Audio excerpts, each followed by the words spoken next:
So many like classic books that have been turned into like film adaptations. The Godfather, To Kill a Mockingbird, Shawshank Redemption, basically every single novel Stephen King has ever written. Like the third book is when it kind of gets a little more darker, but like in the movies, like that's when it's just like we are no longer. This is like the end of our youth. Plays like, a guy with no arms and no legs. Wait, he plays the guy with no arms and no legs? Welcome back to another episode of the Soundscape Sessions. I'm Mal. That's Trav. What up? This is Adam. booyah. And this is another episode of Free Talk Friday, where the talk is cheap, so cheap it's free. Boom. So you went with that one, eh? All right, guys, high five. We're good. That's a wrap, everyone. No, I'm just kidding. We're gonna work on that. So last week we talked about actors who changed their career, which was an exciting conversation. I really enjoyed that. Me too. Go check it out. A part of that discussion involved a little bit of Harry Potter. Yeah, Sure a little did. bit. And that kind of got me thinking about this week's discussion, which is books that were turned into movies. I like it. Book adaptations, if you will. Yes. I've been waiting for you to come to us with this. Quite excited now. Good. That's awesome. Well, I mean, there's stuff. like so many like classic books that have been turned into like film adaptations. Like a couple of classic ones like The Godfather, To Kill a Mockingbird, Shawshank Redemption, basically every single novel Stephen King has ever written. Yeah, pretty much. That's the funny part about reading those books. That's very true. Yeah. So I figured we'd get the big one. There's like a couple of big ones, and I know we're all fans of at least one of them. So we'll talk about that one first. So I mean, Harry Potter, like. Oh yeah. Oh. Let's go Potterhead. Let's go round table first. So I read the books first before I saw any of the movies. Mm-hmm. How about you, Adam? I saw the movies and then I got into reading, and then I read all of them because of Travis's amazing wife. Nice. And shout out Ash. And it was the best 3.5 months ever. Like You finished all those books in 3.5 months? Yeah, it was like it was just so easy to go. Like those are literally like magical books. And like even like after I saw the movies and stuff, like plenty of times I've seen the movies. But yeah, I don't really also go back to books that I want to read again, and I actually would like to read those books again. So you've only read them the one time? Yeah, just the once. Okay. But like, I mean, I'm so disappointed that it took me so long, but man, I love those books so much. Shout out Cedric Diggory. another man we talked about on the podcast last week. You got wronged, my boy. You got wronged, my boy. I think Saying, if I was ever thinking about being a Death Eater, That's my yeah. Oh, dude, talk about crushing moments in a Rough, movie. I right? watched the series like a couple years ago on like New Year's Eve. Me and Christina usually like binge a movie series like on Okay. New Year's Eve and New Year's Day if it's like a big one like Harry Potter was. Nice. Yeah. And oh man, that scene in Goblet of Fire when like Cedric's dad says that line like This is my boy! My boy! oof, I'm like getting chills like thinking Yeah, about it was dude. pretty. It's pretty. That's to me the tonal shift of when. the movie movies. like, Like I think in the books, it's like the third book is when it kind of gets a little more darker. But Yeah. like in the movies, like that's when it's just like we are no longer. This is like the end of our youth. Like we are now for the rest of the series and the rest of our lives. We are now fucking dealing with this man. Yeah. But that's also personally my bias. I've said it before. Fourth one is my favorite. Yeah. What's yours? Fourth one was definitely my favorite. Well, you. for movie. Yeah. No, well, Movie. we're talking. Are we gonna say talking book books or after. movies? I was gonna say book after. Okay, well, to like go back to your thing. let's reverse that. So you said the fourth movie is your favorite, reverse. then, right? Yeah. So the fourth movie isn't my favorite. Okay. My favorite movie is the third movie for sure. Okay. Because I feel like Really? yeah, in the third movie. So I funny. hate that movie. I don't hate it, but that's my least favorite. So like the first two. So the first two movies were made by like Christopher Columbus, who really kind of knelt on this like child It was wacky great, adventure yeah. movie, which He's good at. yeah, making. Home Alone, right? Yeah. Like exactly, classic We example. go back and watch those He wrote first the two Goonies movies too, right? He Yeah. wrote the Goonies. Yeah. Oh my god. I don't know about that. Probably, but No, I he don't did. I know he wrote the Goonies. Okay, cool. He I didn't was gonna direct say, it, like- but he wrote it. I was gonna say, wrote I it, don't. okay. Yeah, sweet. But yeah, no, like I go back to those movies to watch them, like the first and second one, because it's like they're kids and it's chilling and like chilling. It's like also chill and stuff, and Yeah. like it's not that serious. There are serious things, but love it so much. I think the third one might be my favorite book though. Fair. Well, the third one is my favorite movie, and it has a lot to do with the director, Alfonso Cuarón. Good call. He actually did a movie we talked about a couple weeks ago, Children of Men. Yeah. Oh wow. Yeah. We did. Clive, come back. Come back, Clive. What's really funny is in Children of Men, we were talking about how there's a lot of long takes, and in that third Harry Potter movie, he really plays with a lot of like long shots, especially in the second or the last leg of the movie when they're messing around with the time turner, and there's scenes where they're watching themselves do things. There's a lot of like long shots where you see the past versions of themselves like dicking around in the background, stuff we already know, and like Harry and Hermione kind of just like spectating and trying to figure out how they're going to get around.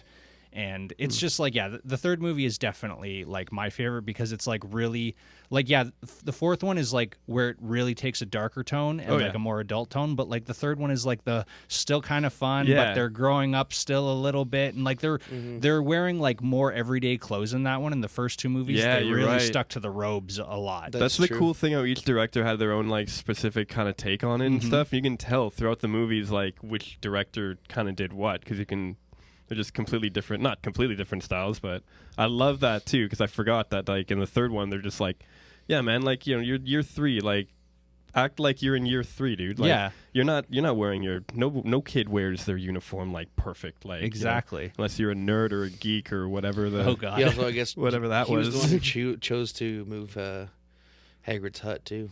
Yeah, because Hagrid's hut's like completely different in the third one. Right. Yeah, in the first two movies, it's like right outside the castle, and in the third one, it's like down the hill. Yeah, which actually kind of like I actually in most like. of the lore, I prefer it becomes where that. it is after, like where he puts it. Even in the third Lego games, it's like kind of the same too, right? And it also gets so much bigger. Like in the first. Like two movies, it's literally just a little shack, and then it gets like a lot. He gets some property too. Yeah, Hagrid you get some grounds to keep. Yeah. Yeah, exactly. Yeah, he grows right into it, man. But yeah, no, I did magical books and movies. So fourth one is your favorite movie. Third one is my favorite movie. What's your favorite movie, Trev? It's a fucking tie between Goblet of Fire and Order of the Phoenix for me. Okay. Ooh. Okay. Order of the Phoenix has got its moments. I know how everyone's like Order of the Phoenix is usually they're your least favorite. Yeah. I love that one. I don't know. I love what's her face. Like I don't love her. I'm saying like the actress Bellatrix Lestrange. Cho Chang? No. The girl from the Ministry who like takes over. Umbridge. Umbridge. Thank you very much. Yeah, like she just the actress who plays like you love her, the actress who plays. Like she just kills the role. Like I obviously don't like her like character. You're not supposed to. I'm not. Yeah, exactly. She does a great job, but she does a great job portraying it because she gets under my skin.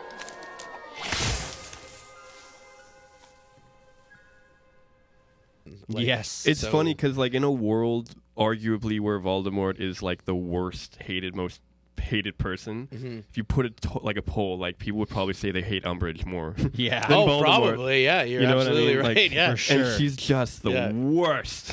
And just like, oh yeah, her attitude, right? And like, when she does that little. Oh God! I can't do it. Shit. Yeah, just makes me not. Like I also I really like fucking the building of like Dumbledore's army and stuff like that. Too, that's cool too. The thing of thing. Yeah. Why can't I think of the name? The Room of Requirement. Room of Requirement. I got the of. The thing of things. Yeah, I don't know. Like, I really like that one. I also love when like George and Fred like trash the finals. That's cool too. Oh, so much rebellion. Yeah, very good and then point, they just like they're like, okay, well, fuck school, we're done. Yeah, peace out. Like, you're making a very good case of it. And yeah, they're just I don't know. Fred and George are like. They're the rebels, I guess. Yeah, oh yeah, they're the jokesters, the pranksters, who always like. I think the thing is with those characters, they were always like kind of the rebellious troublemaker characters. But when everything is like good and fine, they still respected authority when it came down to it. 100%. But when Umbridge comes around, they're just like, "All right, boys, let's roll get to work. Sleeves up and let's get to work." Earned respect. Yeah, so I'll go with. I'll say like fucking Order of the Phoenix is like my favorite. That's like so funny because I feel like a lot of people. I mean, if a lot of people who read the books like hate that book the most because Harry is like so like it's like tough because like the man just watched the guy who killed his parents come back like to life. Not himself throughout the whole book. He's kind of and like fucking Dumbledore's like distancing himself because he's worried him. about Voldemort's like telepathic connection to Harry, and it's it's so like, I remember like thinking in the book, like I was getting like frustrated because he was like getting so angry with like Ron and Hermione, and they're like kind of like we're just doing what we're told, man. He's kind of being a little dick. But like at the same time though, like as I've grown into adulthood, I kind of like appreciate more so the trauma of like what he's going through. When I was a kid, I was just like, you're the main character of a book, man. Like, suck it up, suck it up. It is pretty. You did just watch my boy Cedric die, but exactly. The thing is, dude, like he went through some crazy shit for a 14-year-old. Also, can we just like talk about like how ballsy Dudley is by just mocking this man with his friends, like about his dead parents. Oh right, yeah. Is your mom dead? Where is your mum? Where is your mum, Potter? Is she dead? Is she dead? Like, dead, boy, yeah? Like, are you kidding me, bro? Like, that's like so ruthless. And then he saves him anyway. I mean, obviously, go see the movie. Go see the movie. It's good. Beat up another 10-year-old, did you? Yeah. This one deserved it. Beat up another 10-year-old? This one deserved it. This one deserved it. That actor is like that so actor is good. actually he's really good legit, too. and Yeah. he's actually Good for him. in the fucking that Coen Brothers movie, the Ballad of Buster Scruggs. Yeah. Oh, no he's way. in one of the shorts, Cool. man. Yeah, Yeah. They actually with cut. Liam Neeson. Nice. They actually cut Plays like a guy with no arms and no legs. Wait, he plays the guy with no arms and no eggs? That's Oh him. my No God. eggs? No eggs? No eggs. But yeah, isn't that because dude, the whole time I'm watching this, I'm like, I've seen this guy. Yeah. Who the fuck is this guy? And I looked up his name and I was like, holy fuck, it's Dudley. That's crazy. Yeah. they also cut like the best like scene with him, which is also in the book, like where he's just like, I don't think you're a waste of space and stuff. Like In what, like books? That's in the like, later books, yeah, right? in the later books, and they also filmed it, but they just cut it. Like Yeah. it's not in like it might be in like an extended release, but like there's a there's a part where he's just like you just want to come, does he? Like doesn't he? He's just like, you know, I'm just a waste of space, right, Uncle Dudley or whatever. And then he goes up to him, and he's just like, I don't think you're a waste of space. It's like him reconciling with like Harry, right? Okay, yeah. So you're talking about in the 8th movie, Deathly Hallows Part 1. Yes. In the book Deathly Hallows, where Vernon and Petunia are being like taken away for like safety because yes. And then Dudley is like, why isn't Harry coming with us? Like, where's he going? Yeah, right? yeah. And Harry's like, dude, I thought you fucking hated my guts. Why do you care about what happens to me? And that's when he says like, That's the better way of describing it. yeah, that's when he has like the moment where like, and even like in the books and even in not so much in the movies because like, you know, you can only fit so much into the movies. Yeah. And I think that's where these movies did a really good job with like, I mean, you can always gripe about some things that they should have included and some things that they shouldn't have included, but I think they did a good job with just like committing to their vision of like, we're going to focus on these things and we're going to add these things to have these ties together. Yeah. And like, I can't really complain about the production and the how those movies turned out because they're like good movies to watch. They have their own story to tell. It's a real coming of age tale, and the movies really key in on that more than the books do, making it about like the 3 kids as opposed to just Harry, which is like what the books are about because like that's what the books do, right? There's obviously some focus on like Ron and Hermione, especially in the Deathly Hallows. But in the movies, it's like about the 3 of them, right? So they really focus in on that. That's beautiful. One of the characters that I would like kind of sucks that he didn't make it into the movies was Peeves. Yeah, From the book. The a lot of ghost? people don't like Yeah. that. How Peeves don't like that. How yeah, Peeves didn't make it. Unfortunately, he's a pretty prominent guy in In the all books. the books. Yeah, Like, yeah. he does some pretty also. Well, they also didn't include like a lot of ghosts. lot of ghosts. They didn't include the elves, The house elves, and the society that Hermione creates Yeah. for them. They don't include how Hermione literally traps a human being in a glass jar. Like when Rita Skeeter, spoilers, Rita Skeeter's an animagus or whatever and turns into a fly on the wall reporter. Oh, genius. Whoa. So like, and then Hermione at the end traps her in a fucking jar. Yeah. And she just, yeah, man, why are you spying on kids, dude? Like I've only read like the first 4 books, so definitely should. I just never have like a real opportunity to read like a lot. Yeah. Like, I always this say, guy, you read the Subway a lot, so that's like the perfect time to I always do it, say you right? got to find a place to read like gotta that. fit it in your and, life. Yeah, and the Subway just happens to be a place that I can't do anything else. Mm-hmm. So I just get lost in a few books, and I got to be on the subway like an hour and a half, 2 hours a day. Mm-hmm. That's like a lot of sack time, reading time. Yeah, that's what I'm saying. I mean, I used to read a lot when I had an office job because I was just sitting in the office waiting, and when I in between things I was doing, I'd read my book. Yeah. It sucks because like I love reading, but even a guy like me, like if I have access to like a video game console or like my phone or something like that, I'm gonna most likely lean toward that. And I love reading. I'm gonna play Minecraft. Yeah, like sorry, like if once they put Minecraft on the TTC subway, Yeah, then it's over. then I won't need to be reading anymore. Then I'll give it up completely. But until then, there's still a lot of Stephen King books I haven't read. So. Oh man, I think there'll be. I'm at like 11. There are probably more Stephen King books than there are stars in the sky at this point in time. Yeah, there's so many, dude. What's that Family Guy thing? All right, Steven, what's your new book about? It's about a killer lamp. Gah! Gah! And then the guy's just like, when can I have it? Yeah. Talking about like Stephen King, like I actually haven't read any Stephen King books, I want to say. Ouch. I've seen a bunch of Stephen King movies. What about you, Adam? Have you read any Stephen King books? Yes. Yeah. Yes. My head almost like, and like your eye twitches and stuff. Yeah, no, I've read, I think, at this point, I think I'm at 11 that I've read. But that includes like novellas and stuff. Like Shawshank. I've only read his novellas, yeah. Yeah, Shawshank is a novella. The one that The Body that Stand By Me is based off of, that's a novella. The Mist is a novella. But then I've also jumped into like It, which is a great summer of mine. That was a great summer. I just remember like when I was like setting out to read it, I was just like, this is going to take a bit from me.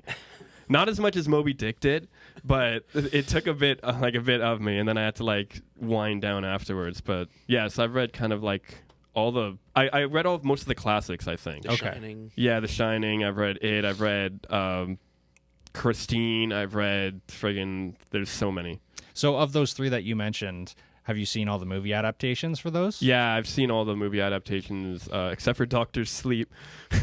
Because that's a sequel technically. Yeah, but I remember reading Doctor Sleep and being so hype about it, and then I just like ended up falling asleep watching it with this guy and Johnny. Oh damn. So I still haven't fully seen it, but I am stoked to eventually watch it. So that's the only one I haven't seen that I've read. You did work that day, didn't you? Yeah, I read. Yeah, it was a long day. I guess I was really. Yeah, it was so funny. He was just like, because we actually were supposed to watch the movie, and then something happened, and we didn't watch the movie, and then it was like, we were all like, okay, we're hanging out tonight, and we're watching Dr. Sleep, and this guy was like, finally, fuck yeah, Dr. Sleep.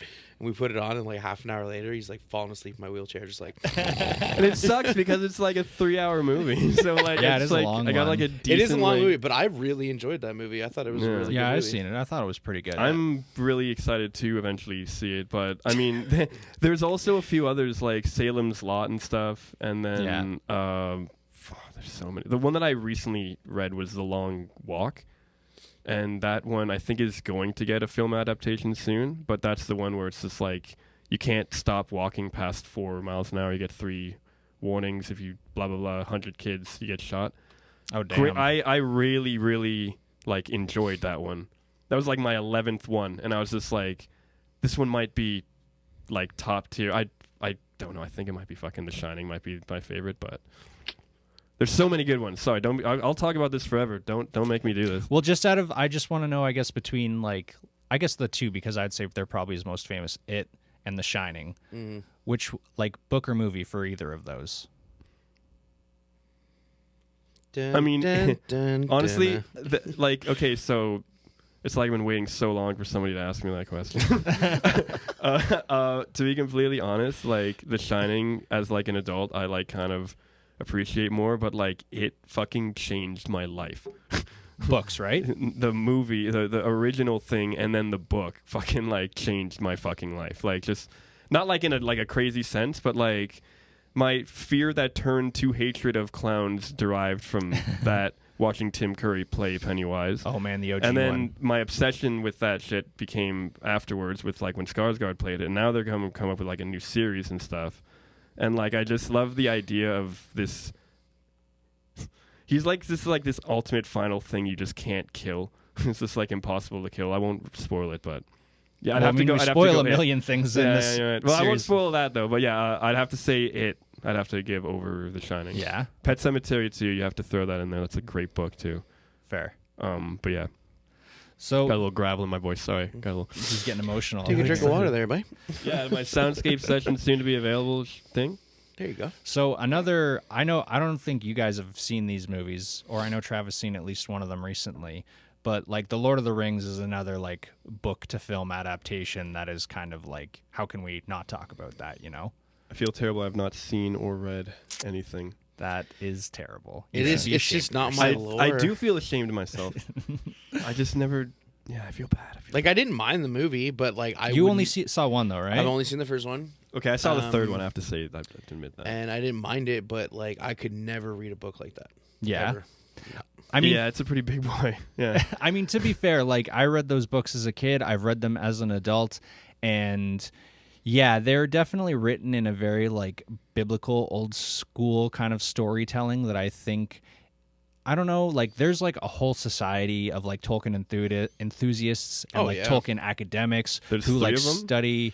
Well, there's 3 books. Yeah. Okay. Well, then there's also The Hobbit, and Well, then there's just- like a million other stories he wrote about Yeah, Middle yeah. Earth as well that were published like posthumously, like from his like son. Okay. And Doesn't count. Who's the author again? J.R.R. J.R.R. Tolkien. That's right. Tolkien. So like what? Not to be confused with George R.R. Martin. Who Yes, did the Game definitely of not who to did the be Game of confused. Thrones and shit. No, what? Both got RRs in the name.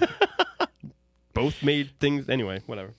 But like I think the most interesting thing about those like Lord of the Rings books that I kind of never realized until like recently is how inspired they were by J.R.R.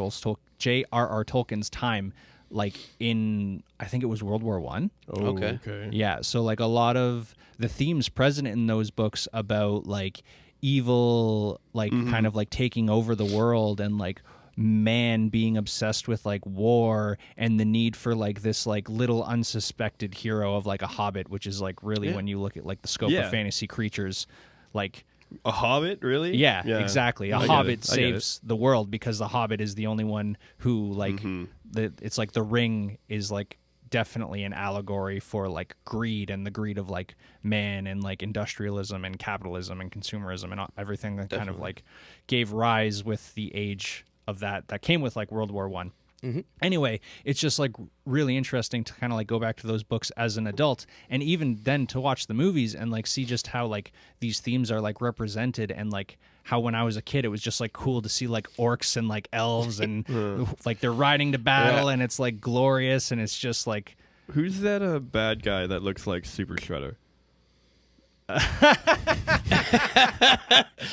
well, I think there's Sauron, who's the main bad guy. I think that's the one. And then there's also the Witch King, who kind of looks like Super Shredder too. Well, one of them looks like Super Shredder. They and both it's just kind like, of do.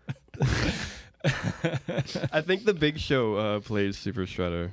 Either that or Kevin Nash. One of the two. It's the dude. Yeah, it's the blonde guy. Kevin Nash. Yeah. Little sidetrack there. Little sidetrack. Sorry. Hey. Lord of the Rings. That's what we do. TMNT. Well, I mean, listen, I didn't mean to, but like, He kind of does look like Yeah. Super Shredder. No, though. I knew exactly who you were talking about when you said that, so I can't deny it at all, right? it's like at some point we'll make a clip and we'll put the two together. Yeah, definitely. All right, so I was talking about Lord of the Rings. Adam was talking about HP. Stephen King. Oh, Stephen. Yeah. So, my boy Trav, Steve you're up. King.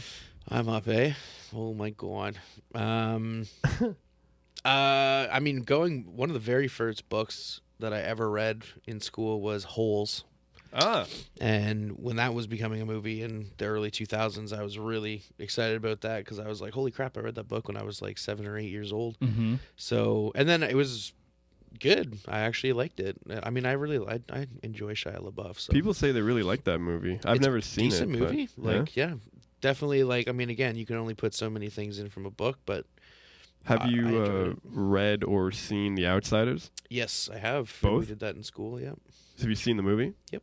I don't really remember too much about it, but I've definitely seen it. That Gotta movie's- revisit that. That movie has a all-star Star cast. freaking Yeah, hell cast, yeah. bro. That stack is cast. That stack is cast. That's going in the vault. I was was gonna say. Oh, I, mean, I was so confident. I was so confident. Shawshank Redemption. I have read the novella. Nah, yeah. That is like, I mean, a great movie, fantastic movie. You've read The Body too. The Body I actually started, but I didn't finish. Oh, okay. Well, I mean, the way you expect Yeah. it to finish ends how it ends. Well, there you go. You've seen Stand By Me? Another. I mean, this is a great movie. I've never actually read the book. Always wanted to read the book, but I haven't. Of Mice and Men. Ooh. Oh wow, that's Is classic. fantastic. You've read the book or you haven't read the book? I have not. I've But only you've seen the seen- movie. Cool. Yeah. But I would like to read the book. Isn't that like an older movie too? Yeah. Yes. I've seen both of them. That's with Denise. Gary Sinise and what's his face? Malkovich? Yeah, John Malkovich. Oh 2 for wow. 2. So it's not that old. It came out in the Yeah, early but 90s. like, yeah. Yeah. You can tell they're both very young. Okay. And But, that's, I mean, it just it's set in yeah. like 1920 Yeah. or 30 or something. yeah, like that. yeah. Because it was written by the guy who wrote Grapes of Wrath, right? I'm not too sure about that. All right. I Well, don't know. Future Malcolm might have to do with this.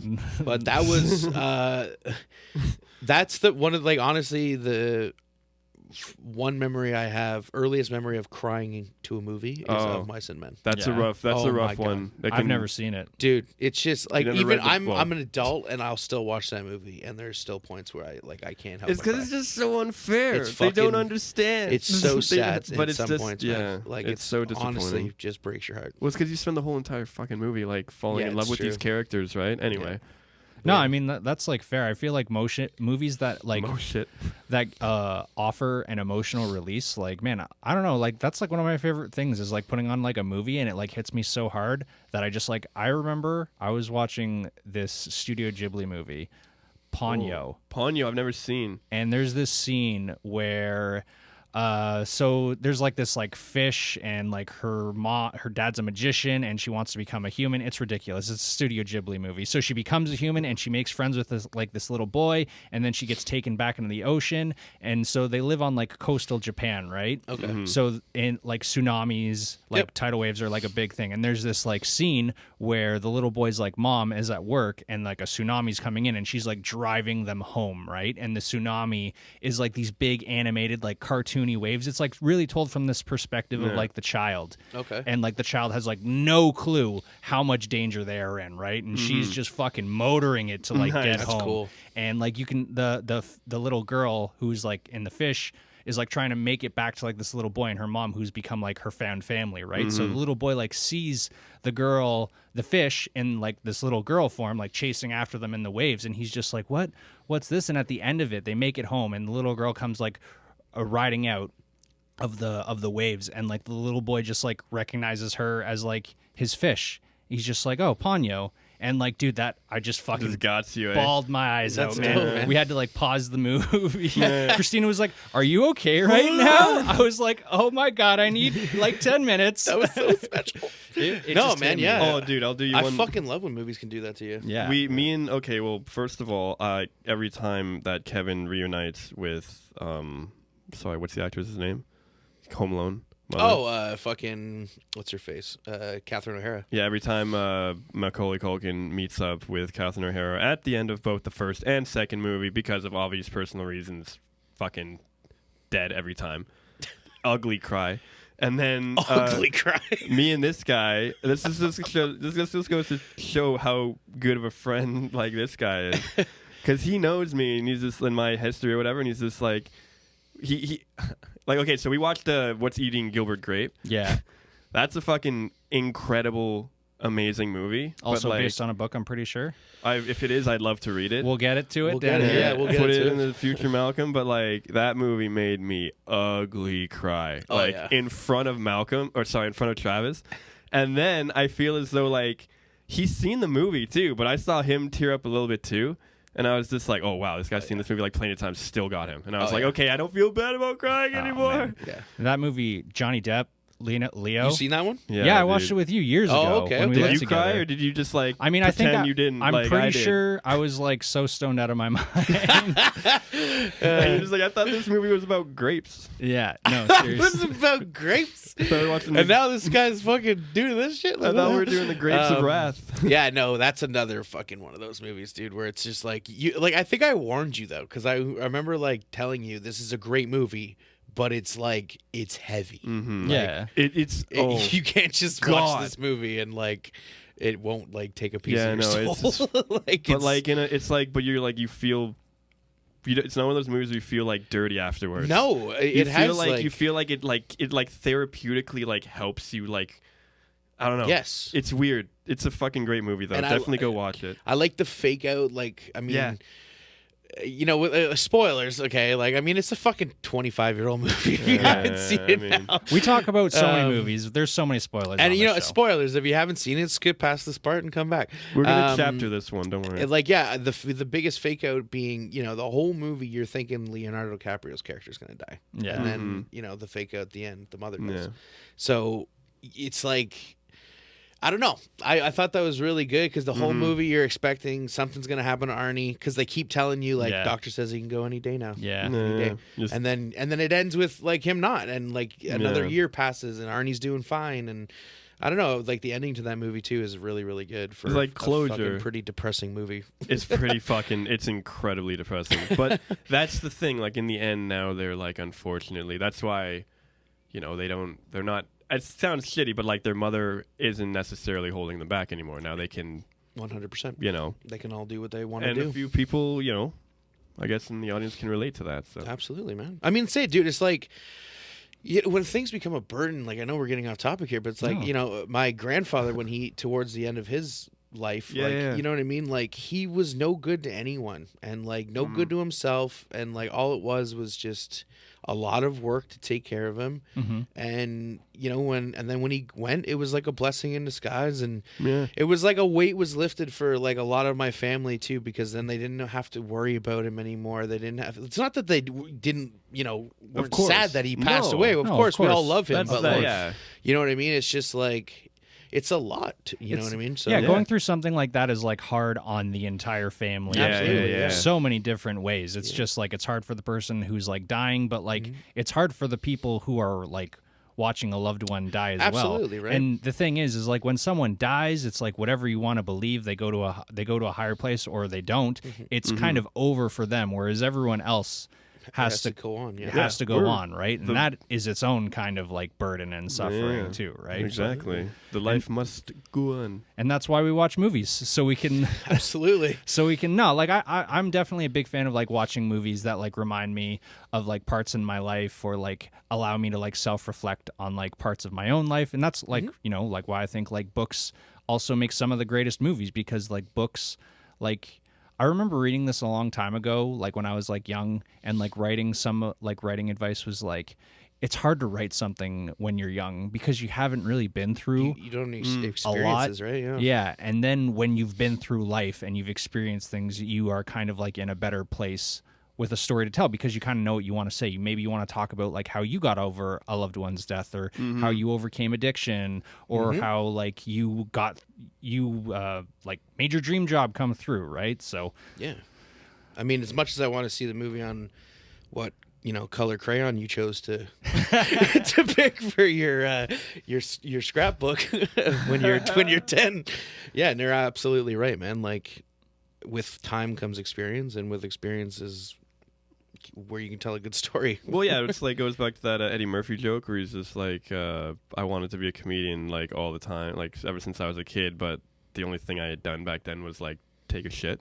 So he just did like a bunch of jokes on like about I'm not gonna do it because I'm not him. Because you're not Eddie Murphy. He was just pretty much doing Richard Pryor as a kid, but it was like hilarious and like that. Yeah, he didn't do enough things yet. Yep, I could write a whole entire novel about the life and times of Adam and friends. That's what happens when you go through shit. Yeah. Oh, buddy. And speaking of going through shit, I think we just went through some shit. Oh, absolutely. I also recall you saying that you were like saying sorry. It's like, oh, my apologies. I was going to be like, bro, Free Talk Friday, right? I don't recall paying for this for this talk. So cheap it's free. So cheap it's free. Like just let her fly, you know what I mean? Maybe we'll trauma dump on Adam's life in the next episode. In the next episode. We'll find out. Do you want to know? Movies that trigger traumatic reactions that we've all been through. Next week's episode. Get excited. Get excited. It's going to be awesome. Don't do We're going to have so much fun on that one. No, but on that note, I think we do got to close it out. Thank you, everyone, for absolutely showing up. Leave a comment. Let us know if like we didn't talk about your favorite book that got turned into a movie. Leave a comment. comment. Let us know. Would love to. I'd love to like learn about more books that I haven't read that I need dude. to read. There's More always movies that I more should books watch. to read, brother. Yeah. Always, and I love it. And also, for those of you who don't know, we release a movie review podcast every Monday. Last week, we just did an episode of Seinfeld, The Contest. We did. Legendary episode. Are you master of your domain? I don't think we're masters of ours. Oh, a little bit of a hint that we all jerk ours. No. We're not doing that here. Malcolm's like, not Wrap on it up. Not on my show, Not on damn my it. show. Bye, everyone. Malcolm's not going to let it happen.